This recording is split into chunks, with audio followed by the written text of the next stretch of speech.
comentar com você neste vídeo sobre o São Paulo, né? Não necessariamente sobre o São Paulo dessa partida contra a Portuguesa. Eu vou comentar também. Mas um pouco mais sobre isso. Contudo, focando no futebol, né? Especialmente no futebol. O que está acontecendo com o São Paulo? Bom, inúmeros torcedores, eu fiz um apanhado nas redes sociais. Fui no X, né? Antigo Twitter. Enfim, tem alguns grupos aí, particularmente um grupo que eu sigo, do São Paulo, né? Tem o grupo do meu canal, em que há alguns torcedores do São Paulo, mas houve pouca manifestação sobre isso, sobretudo no antigo Twitter. Os comentários, eles detonam o time, né? Detonam o time do São Paulo. Não está errado. Mas a maneira como os torcedores abordam a questão, na minha opinião, está inocente, pelo menos, né? Porque passa pela percepção de que tem que ter jogadores. A gente nunca vai derrotar esse erro da visão dos torcedores. Nós nunca vamos derrotar essa visão, porque jornalistas profissionais também têm essa visão. Precisa de reforços, né? Então, se os jornalistas que deveriam entender o assunto não entendem, então fica difícil para que o torcedor comum também entenda. Então você entende? Mais do que essa gente toda, sim. Certamente que sim. Né? Mais do que muito jornalista que está em TV, aí não tenho a menor dúvida disso. A menor dúvida. Embora eu tenha também os meus limites, né? E que também não são poucos, né? Mas entendo muito mais do que jornalistas importantes, né? Que, enfim, geralmente trabalham no dia do jogo, né? Só trabalham um dia por semana, no dia do jogo. Quando tem 2 jogos, 2 dias por semana. Tem muito jornalista que faz justamente isso daí. Vamos lá. Tem uma questão com o Crespo também, né?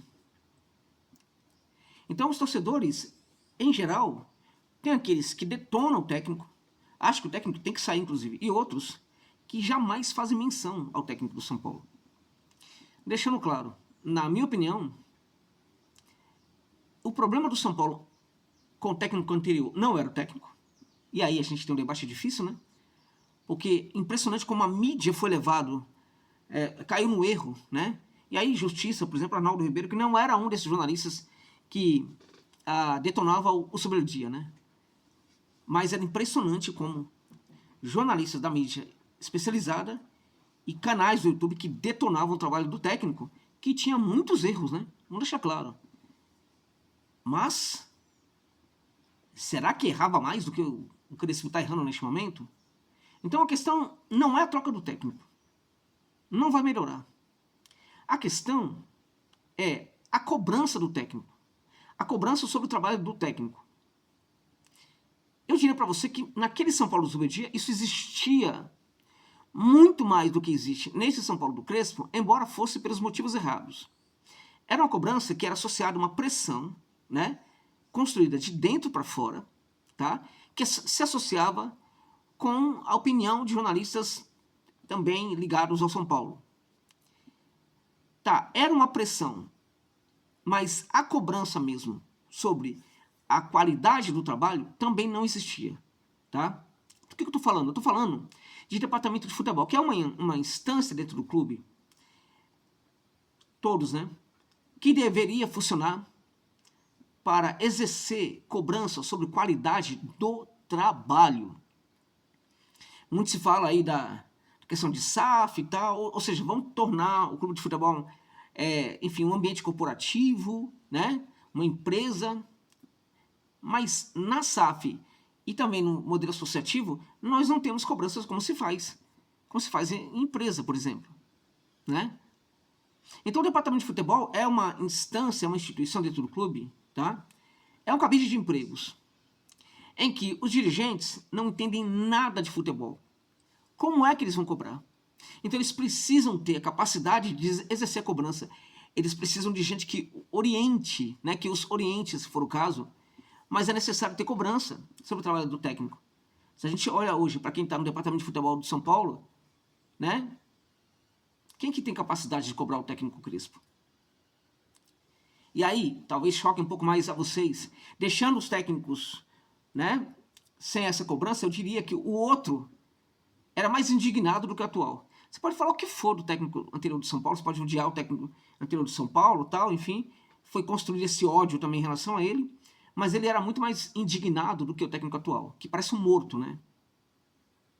Eu não estou falando que o São Paulo tem que trocar o Crespo, para mim não é saída, tá? Não é saída, mas que ele parece um morto, ele parece. Parece um acomodado? Ah, mas parece muito. Talvez se ele não fosse tão acomodado, ele não voltaria para o São Paulo.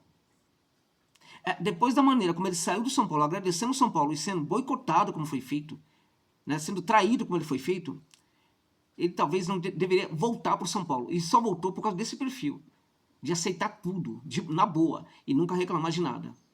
Tá? Então fica para quê? A responsabilidade fica para sorte, fica para circunstância e tudo mais. Não é para trocar o Crespo, na minha opinião, neste momento, mas ele precisa ter um pouco mais de vida, sabe? Agir um pouco mais de ação, né? Ser mais decisivo. E, por favor, acertar mais na leitura dos acontecimentos do jogo. Porque tá demais também. É muito erro. Tá? Para um cara aqui. Nós sabemos, eu acompanhei um pouco do trabalho dele lá na Ásia Ocidental, no mundo árabe, como se fala, né? E era um técnico muito bom. Né? Na primeira passagem dele pelo São Paulo, ele era um técnico muito bom. Mas ele já não é mais o mesmo. O fato de ele ter sido um técnico muito bom mostra que esse técnico está dentro dele ainda, precisa, né? Precisa assumir o comando, né? Então, na minha opinião, São Paulo hoje, enquanto instituição, né, faz tudo errado. Isso repercute dentro de campo, evidentemente. Quando um clube vive o que o São Paulo vive nos seus bastidores, isso claramente que entra em campo. Da mesma maneira que um clube organizado, fora de campo, né, esse trabalho da gestão respinga no vestiário, um clube desorganizado, né, também acontece a mesma coisa também, né? Então, a bagunça do São Paulo também entra em campo. A bagunça do São Paulo também atrapalha o vestiário. A bagunça do São Paulo também atrapalha o trabalho do Crespo, que não é cobrado e que também não cobra jogadores como deveria. Tá tudo, tudo muito bem. Ninguém cobra ninguém no São Paulo. É assim, técnico não cobra jogador, né, dirigentes não cobram técnico, ninguém cobra dirigentes. Nem a torcida organizada cobra dirigentes, né? Nunca, não tem nada. Ninguém cobra ninguém no São Paulo, tá tudo muito bem, né? Então, eu entendo muito dessa questão, sabe, da gestão entrando ou não em campo, porque essa foi uma das pesquisas que eu sempre fiz quando eu viajava pela América Latina. Tá? Eu sempre fui muito focado na questão do que uma gestão pode fazer para um clube de futebol. Eu sei perfeitamente do que ela pode fazer de bom e de ruim. E vou dizer para você com todas as letras. Tá? Todas as letras. Algo que talvez surpreenda muita gente. Né?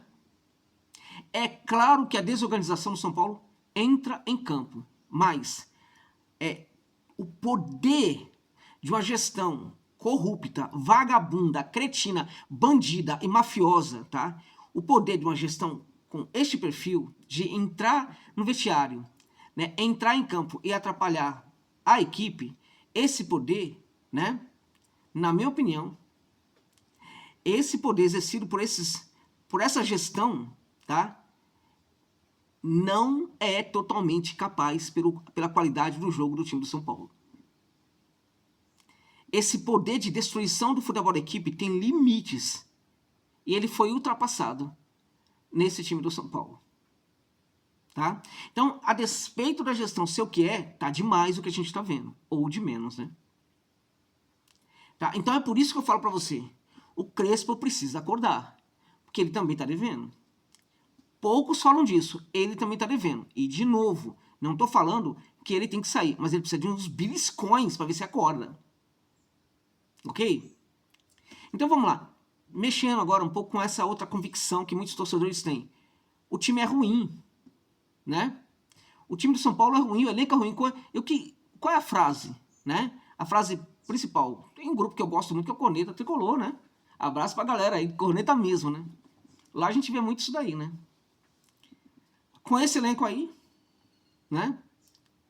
Vamos lá, gente, trabalhar aí essa questão aí. Aliás, no grupo lá, gente muito crítica, tá?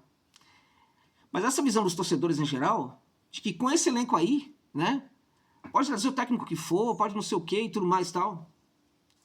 Essa visão é limitada. Pode me tomar depois, não tem problema não. Tá?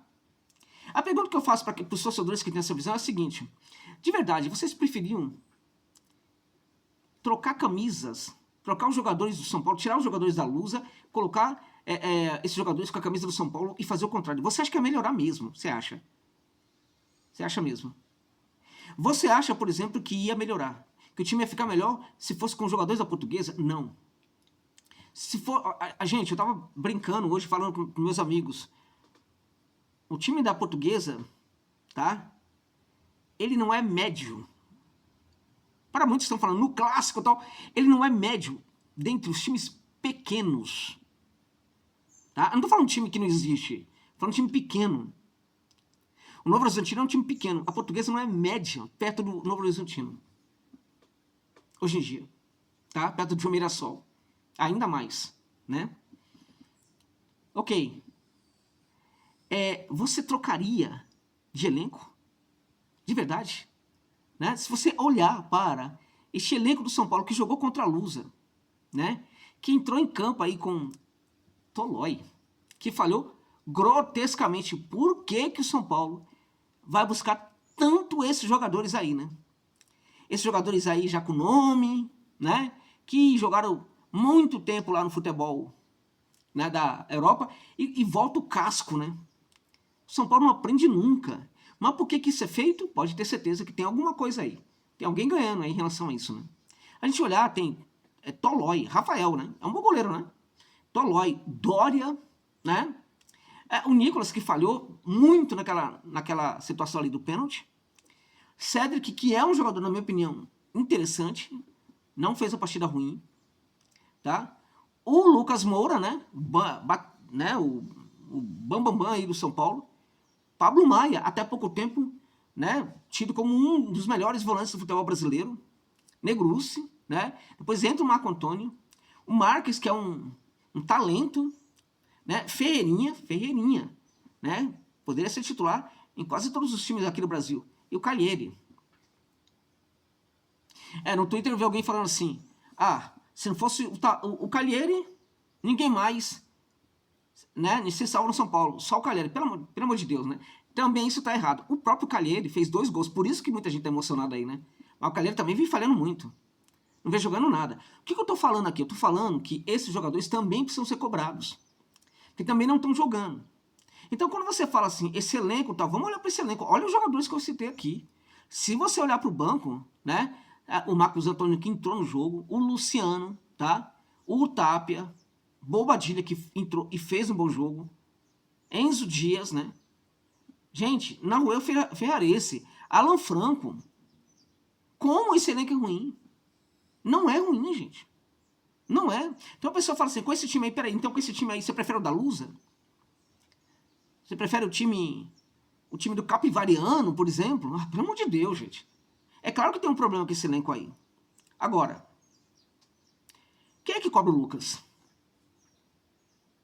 Porque, vamos lá, esses caras, né, eles não estão jogando. O badalado do Lucas não está jogando o que se esperava dele. Independente de estar na situação física ou técnica e tal, ele nunca foi esse jogador desde que ele voltou. Ninguém cobra o Lucas. A questão é, quanto ganha esses caras? Pelo que eles estão ganhando, não tem que jogar mais? Porque se eles não estão jogando, eles não deveriam estar jogando no São Paulo. Tá? Ou então baixar o salário. Como não vão baixar? Porque é aquela coisa, é tudo ídolo, né? Na hora de ajudar o clube, ninguém quer ajudar. Ô Lucas, dá pra baixar 10% do salário? De jeito nenhum. Não dá. Né? Então, a questão é necessário também cobrar esses caras. É necessário ir pro campo de vez em quando e gritar: Lucas, tal, não sei o que, tal, vamos jogar mais. Calheri, vamos jogar mais. Por que não tem que sobrar pra esses caras também? Eles também não estão jogando nada. Por que não tem que sobrar pro Crespo, né? Cobrança do torcedor na arquibancada. Sim, tem que fazer cobrança, né? Como é que um time desse que tem talentos aí da base, né? Como o Lucas, né? Tem jogador como o Lucas, tem jogador como Pablo Maia. Pablo Maia, vamos jogar um pouco mais, né? Por que não tem cobrança para esses caras? Por que não tem cobrança pro Oscar, que veio se aposentar no São Paulo? Esses caras dão uma fortuna. Uma fortuna, gente. Então o torcedor tem que se concentrar um pouco também nesses problemas. Tem que dar um choque de realidade nesses caras. É muita idolatria que chega a ser inocente e bizarra por parte de muitos torcedores e torcedoras do São Paulo. É muita bizarrice continuar a idolatrar gente como Lucas Moura. Tá jogando o quê? O que tá jogando? O tal do Oscar, claro, já tá indo embora, né? Também porque quando não deu mais, sabe? Quando o cara tá quase mancando dos dois pés, das duas mãos, né? Quase não enxerga mais, aí que ele decide parar também, né? Enquanto isso, muito dinheiro, né? Recebendo todo mês ali. Inclusive ainda tá recebendo muito, né? Quando o salário cai todo mês, né? Mas de qualquer forma, tem lá o pagamento que vai ser feito uma hora, né? Então, na verdade, assim, não é o problema do elenco. Agora, esse elenco não tá jogando. E eu não vou, assim, sinceramente, eu não vou concentrar isso aqui nos jogadores mais badalados, né? Como o Lucas, ele tem que jogar mais, ou ele tem que diminuir o salário, ou ele tem que sair do São Paulo. Tá? Ele cabe no São Paulo, cabe, mas não para ser jogador badalado, não para ser esse cara que ganha a fortuna que ele ganha, sabe? Jogando o que ele joga. Ok? Se continuar jogando desse jeito, não dá, não cabe no São Paulo. Por exemplo, a torcida tem uma tendência a cobrar o Luciano. Acho que com justiça, né? Mas a cobrança que é feita ao Luciano, assim, não tem 1%, sabe? Da cobrança que é feita ao Luciano, que é feita, por exemplo, para um cara como o Lucas. Ah, mas você está concentrando no jogador? Tô concentrando no jogador. Ele ganha muito também para que a gente concentre a crítica nele, porque ele também tem que elevar a qualidade do time, e ele não o faz. Você quer que eu faça o quê? Que concentre a crítica no Lucas Marques, é isso? Que é um garoto? Não. Tem que ser no Pablo Maia, que ganha muito, no Lucas, que ganha muito. Sabe? É nesses caras aí. Sabe? No Ferreirinha, badalado, no Calheri, que fez 2 gols ontem, mas também perdeu um gol, né, no começo. Dito isso, vamos combinar também, de novo, voltando ao Crespo, né? O time tá mal treinado. A gente viu o time da Lusa, sobretudo no primeiro tempo, toque de bola na saída do fundo, tinha alguns momentos em que isso acontecia, mas sobretudo, o que é muito interessante, que poucos técnicos aqui brasileiros costumam fazer, a gente viu o time da Lusa tocando a bola no terço ali, limite do terço secundário para o terço final, tocando muito bem a bola ali. A gente tinha um trabalho da comissão técnica, a gente tinha um trabalho de bola parada, jogada ensaiada. Não tem isso no São Paulo, gente. É por isso que o Crespo tem que ser cobrado também. Não tem, tá? No primeiro gol, antes do primeiro gol da Lusa, né, o Rafael salvou 2 vezes. Todo mundo deixando os caras chutar. Naquele chute lá do jogador, vamos lá, o 10, né, da Lusa, né, o Gabriel Pires, né? Quando o Gabriel Pires chuta, acho que não é o Gabriel Pires, quando ele chuta, tem um outro lance, né, que é o Maceió, né? A cobrança de escanteio, o Maceió, a gente tem, repare na jogada, há 9 ou 10 jogadores do São Paulo dentro da área. Isso é time pequeno. É time pequeno. O jogador da Lusa arremata de fora da área, sabe por quê? Porque você tem de fora da área ali, né, se não me engano, o Calheri, né? Não sei o que estava fazendo ali. Você tem um outro jogador do São Paulo querendo se aproximar. 9 jogadores do São Paulo dentro da área. Isso é time pequeno. Tá? Não é assim que você se projeta para tirar a bola da área na cobrança de escanteio. Tá? Quem arma o time para jogar desse jeito é treinador com mentalidade pequena ou treinador que já deixou de lado. Tá? Então tem um problema com o trabalho do Crespo, que na minha opinião é o menor responsável por tudo. Acho que alguns jogadores são mais responsáveis do que ele, tá? Como o seu Lucas Moura, por exemplo, e outros, né? E sobretudo os dirigentes, tá? Agora, o que não dá é pra gente achar que todos os problemas do São Paulo é porque, né, tem uma gestão bandida. Não é porque tem uma gestão bandida. E a gestão bandida continua no São Paulo, tá? Saiu ali o cabeça, né? Mas, né, tá ali ainda. Vamos deixar isso muito claro. A pressão tem que continuar. Já houve uma tranquilidade aí. Não, tem que continuar. Sabe? Tem que Cadê a pressão da torcida na arquibancada com o novo presidente? Já tem que chamar de corrupto antes. Já tem que chamar de, né? Pedir o fora, não sei o quê, fora senhor de, né? Sei lá o nome dele agora, até esqueci, né? Antes de aparecer as coisas. Que todo mundo que tá lá tá com a mão suja. Mas não, já sossegaram, né? Já tá todo mundo tranquilo. Então, gente, olha só. O torcedor tá sofrendo, tá? Não tem culpa disso. Quem tem culpa disso é a torcida organizada, tem culpa disso, tá? Os dirigentes têm culpa disso, são os principais responsáveis. Depois dos dirigentes, também tem que fazer cobrança para quem não está trabalhando direito. O seu Crespo, tá? E os jogadores da equipe também. Tá? Agora, de novo, São Paulo tem um elenco qualificado, tá? Para chegar à fase final do Paulista e até disputar título. Pode não conseguir, mas tem time para isso, tá? Esses jogadores aí, os nomes desses jogadores mostram isso. São Paulo tem condição de chegar na fase final e até disputar título do Campeonato Paulista, tá? Então, não é o problema do elenco, tem outros problemas aí, tá? E claramente que os problemas dos dirigentes, da gestão, tá? É excessivo isso aí, pra gente falar que a gestão é responsável por tudo. Não, a gestão, né? Ela não assina por todos os limites atuais do trabalho do Crespo, não assina por todos os limites atuais do trabalho também de alguns jogadores. É isso, gente.